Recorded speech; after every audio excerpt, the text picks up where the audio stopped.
Thank you. So one of the downsides of ranting about something is that it doesn't make you feel very good. Well, at least it didn't make me feel very good, so I decided to do something lighter on myself. I hope it's not too light on you. I want to talk about persistence and Clojure, and even though there is options in my title talk, I want to focus on a particular way of doing things because there are so many options, and of course I have used some of them. So I want to start my talk with a brief history on persistence. What does it mean? And of course, when talking about persistence as word, like I do it here, I'm not talking about persistent data structures. I'm talking about data that lives out over the execution of one program, which is kind of an unfortunate thing as a word, but that's how we have been calling it for 30 years, and now we have this other persistence. So we are talking about on disk or in flash data, not about functional data structures that are not mutated. First of all, what is data and how is it represented in your programming language? And one of the things that is relatively easy to observe is that the data in a programming language is assumed to be, well, working memory, core memory originally. So whenever you declare a variable or a function, then it lives in your storage that is accessible. And quite interestingly, I think, this also meant that your data was persistent when when languages were invented. So when Lisp was invented, core memory, like you can see here, was the main memory form of choice. It consisted of small rings that could be magnetized and demagnetized. And if you switched on off the machine and switched it back on again, with some initialization, you would just be where you have been. The problem with core memory is it is very expensive because it is hand-built. So it's little wires going through the rings, and well, you can have 4 kilobytes, but it would cost a fortune. And because core memory is too expensive as the general notion of storage, all kinds of other storage media were invented, for example, magnetic storage. And magnetic storage, well, what you see here is a hard disk, has completely different properties in that access time is so high that you cannot meaningfully just ignore it. So you cannot just write a program and, well, access the disk in between. At least if you do that, you get completely different execution and latency characteristics. So what was done back then when computers and programming languages and Lisp and all that was invented was come up with systems that organized the external storage and treat the external storage completely differently from the working memory of your program. So what this means is that program data is simple and storage is complex, which is kind of unfortunate because, many programs are not complex in the first case, and by adding storage, you add complexity that you don't necessarily want to have. So enter Lisp.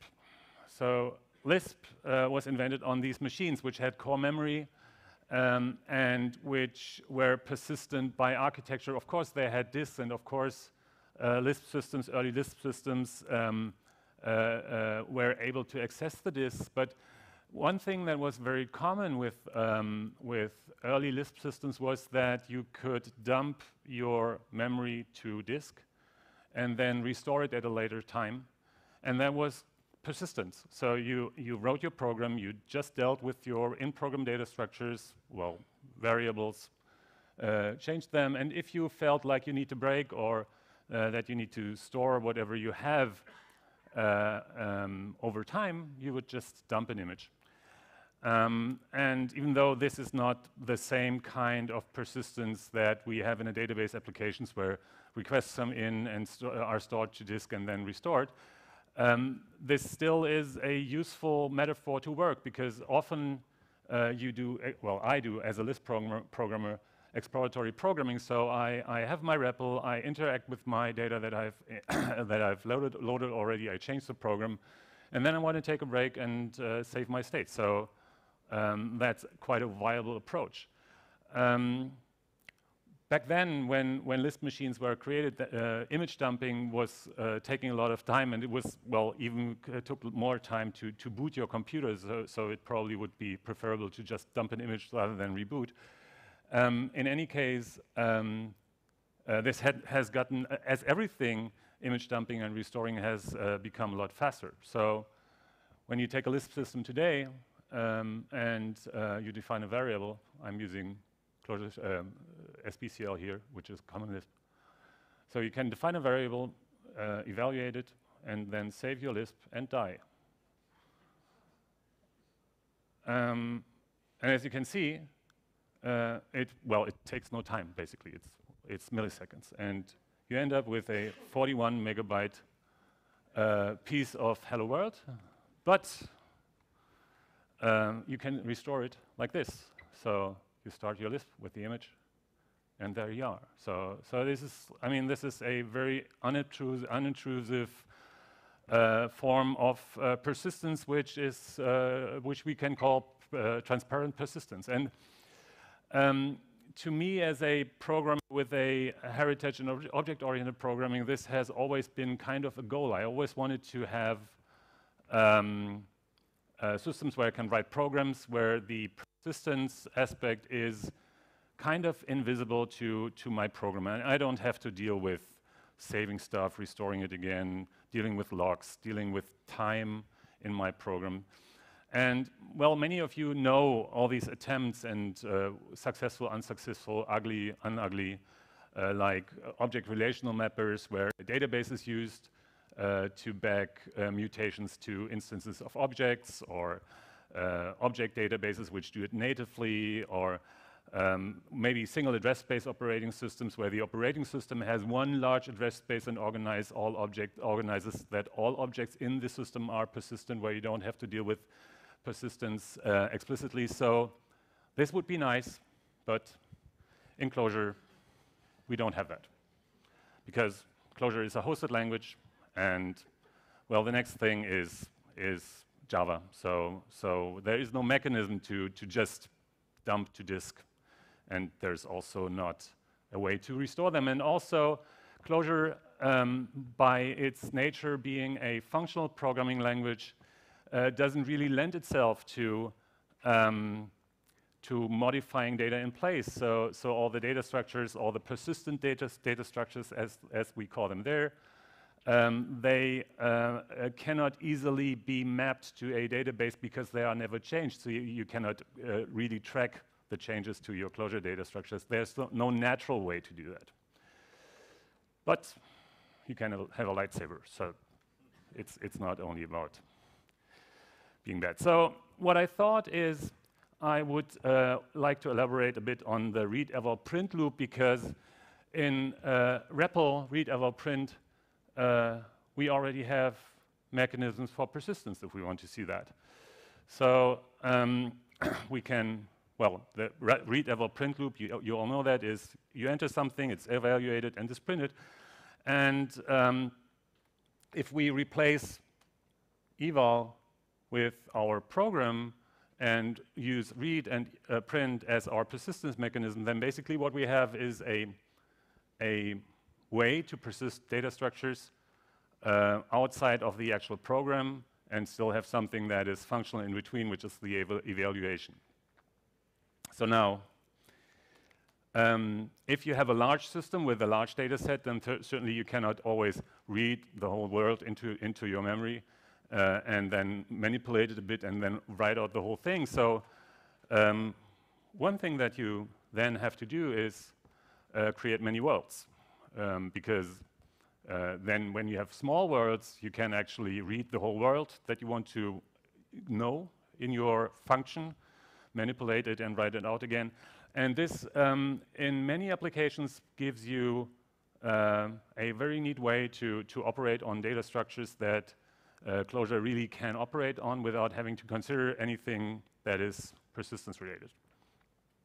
So my demo case here is, or demo case, my application that I'm going a bit deeper into is a Ring-based quiz game server. Ring is a web server framework, well, library mechanism.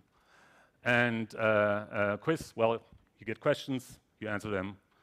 The one who answers first gets the points. So that's kind of the application. And it has this property that each quiz game has a well-bounded boundary set. So there's a number of questions that you can draw from. Then you have a number of players that play with you. So it's not a huge data set. It's relatively small. And that's how it lends you to how it leads me to using this architecture. So Ring, as most of you already know, is a system built on composable middlewares, sorry.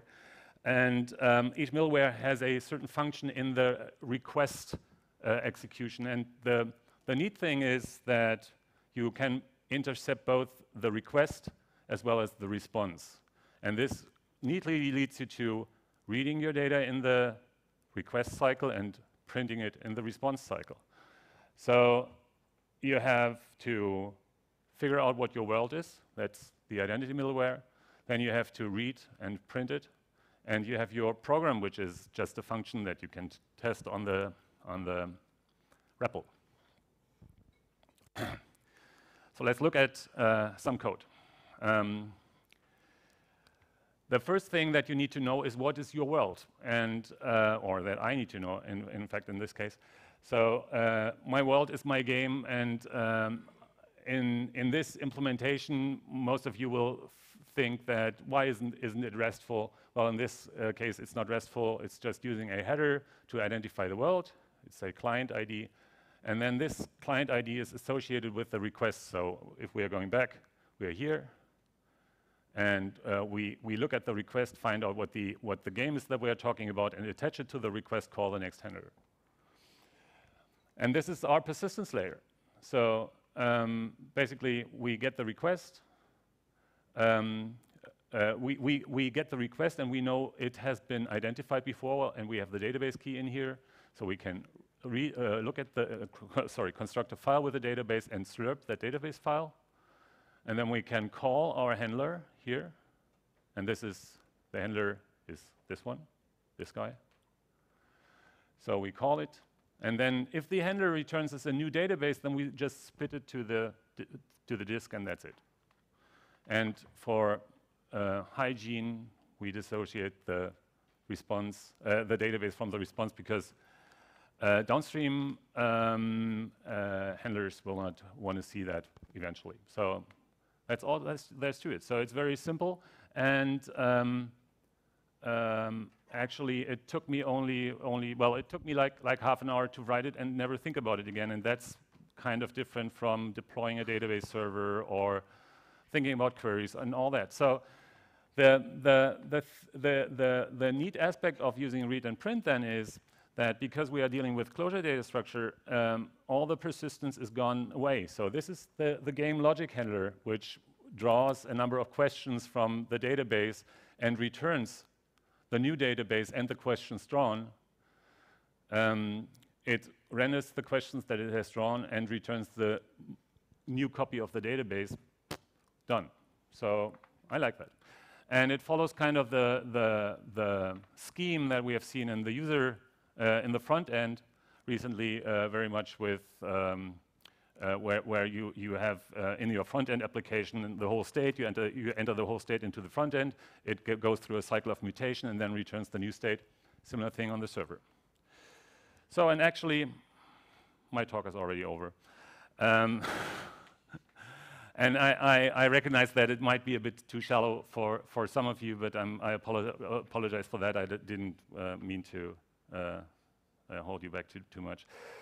Wrapping up, it's open source, it's easy to do. You probably can come up with it yourself. I think that the model of changing your whole world and then loading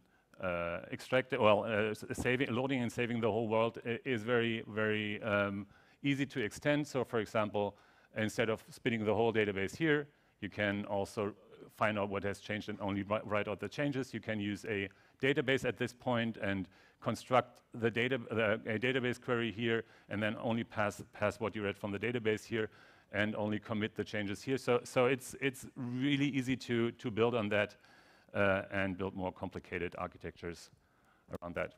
So, do you have any questions?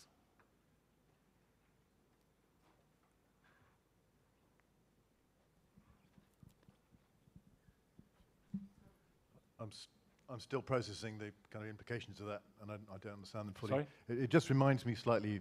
I understand that in Jenkins 2, for example, you can write pipelines in a Groovy DSL, but they are rather constrained in that all the Groovy write has to all be serializable, so that at any point the Jenkins server, which will apparently expects to fall over, can be reconstituted, and the CI process or whatever it is picked up from where it's left off. So there are constraints on the kind of Groovy you write for that.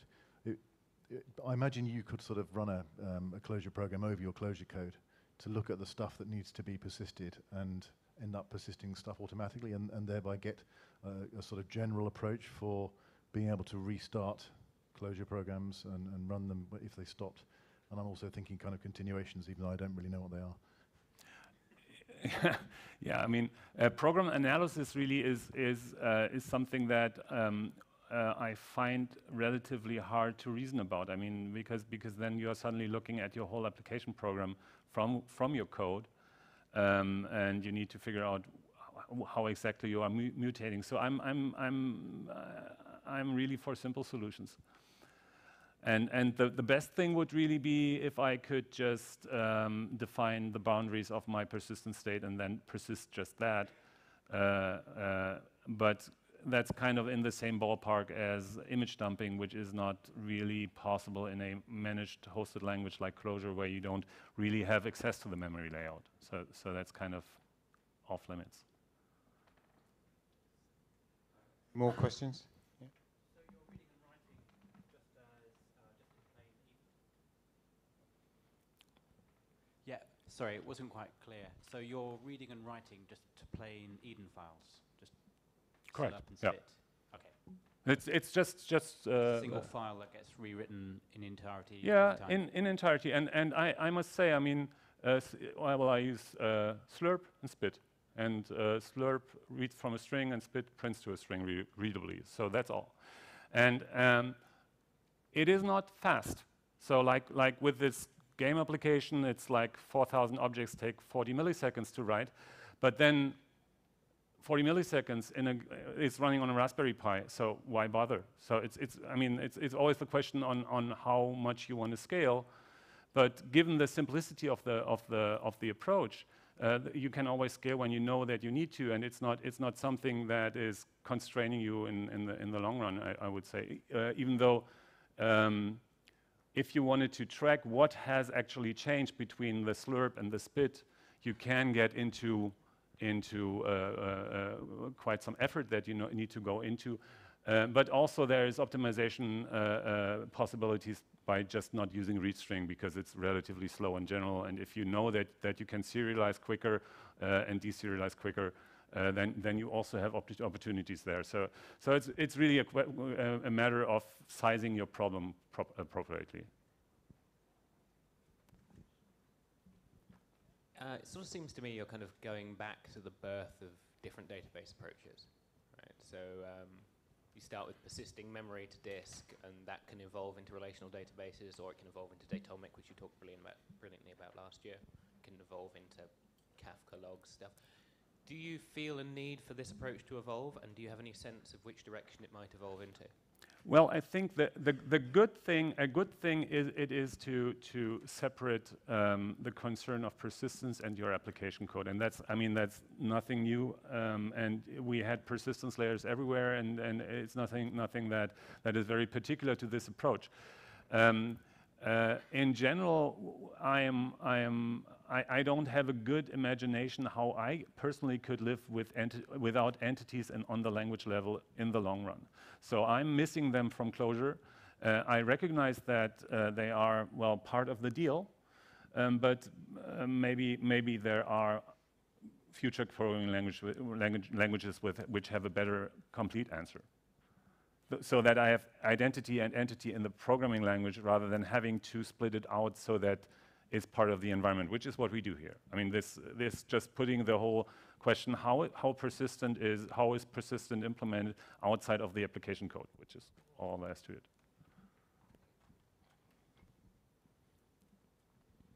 You haven't said anything about concurrency and protecting the database from concurrent thread access. No, true. If I could have a follow-up question. What do you think about using an event sourcing approach and just snapshotting the deltas? I don't think this is a solution for all problems. So in particular, if you are interested in concurrency, then there is a whole buttload of things that you need to think about. The observation that I've made is that the solutions for different scales are really different. So it doesn't make sense to implement a game server on a Raspberry Pi using Kafka. Why? There is it just doesn't make any sense. And then the other observation is that the size of the problems that you can address in one machine and with one thread has drastically grown larger. So if you are not talking web scale, then probably you are fine with one machine if you don't waste all your cycles on serializing, deserializing. So I don't think there is a good general answer to persistence for all applications. I'm sorry, this is not helpful. So, any more questions? No? Okay, thanks very much, Hans.